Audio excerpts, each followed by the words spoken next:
শিশু সুরক্ষা ও একটি সচেতনতা গাছ বৃদ্ধির একটি লক্ষ্যে প্রাণ। তীব্র বিশেষ শিবির উজ্জীবন সোসাইটির একটি উদ্যোগে এবং গাছ পিওর একটি সর্বেশ্বর প্রাণ। বালিকা বিদ্যালয়ের সহযোগিতায় আয়োজিত হলো একটি গাছ আমি তাৎপর্যপূর্ণ লাগাবই। সচেতনতামূলক শিবির।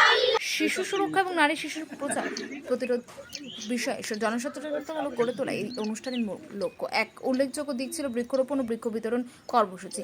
পরিবেশ সুরক্ষার বার্তা ছড়িয়ে দেওয়ার পাশাপাশি শিশুদের মধ্যে প্রকৃতির প্রতি ভালোবাসা জাগিয়ে তুলতে এই কর্মসূচি বিশেষভাবে গুরুত্বপূর্ণ হয়ে ওঠে। অনুষ্ঠানে সভাপতিত্ব করেন তিওর সর্বেশ্বর বালিকা বিদ্যালয়ের প্রধান শিক্ষিকা মাননীয়া সুলেখা চক্রবর্তী। প্রধান অতিথি হিসেবে উপস্থিত ছিলেন মাননীয়া Mandira Roy, chairperson child welfare committee Dakshin Dinajpur, inspector Bhavana Sharma, incharge anti human trafficking unit ৭৯ Hili BSF প্রধান।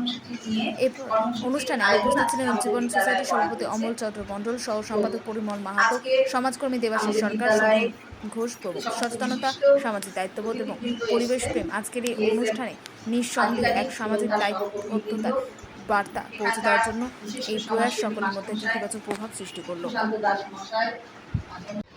দক্ষিণ দিনাজপুর জেলার হিলি ব্লকের তিওর সর্বেশ্বর বালিকা বিদ্যালয়ে আজ অনুষ্ঠিত হলো শিশু সুরক্ষা বিষয়ক একটি সচেতনতা শিবির এবং পাশাপাশি অরণ্য সপ্তাহ উপলক্ষে শিশুদের মধ্যে চারাগাছ বিতরণ এবং বিদ্যালয় প্রাঙ্গণে রোপণ করা হলো বৃক্ষ। আজকের এই সুন্দর অনুষ্ঠানে উপস্থিত ছিলেন দক্ষিণ দিনাজপুর চাইল্ড ওয়েলফেয়ার কমিটির চেয়ারপারসন মাননীয়া মন্দিরা রায় মহাশয়, পাশাপাশি উপস্থিত ছিলেন আমাদের anti human trafficking unit Hili 79 BSF ব্যাটালিয়নের পক্ষ থেকে আধিকারিকবৃন্দ এবং সহযোগিতায় ছিল সর্বেশ্বর বালিকা বিদ্যালয়ের শিক্ষিকাবৃন্দ।